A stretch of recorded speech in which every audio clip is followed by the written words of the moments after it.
Bakit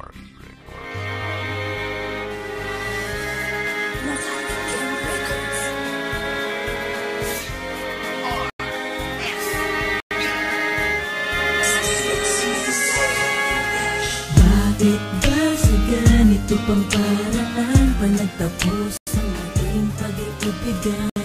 Iniingatan ko kahit marami ang mga hadlang. Alam ko hindi na tama ang mga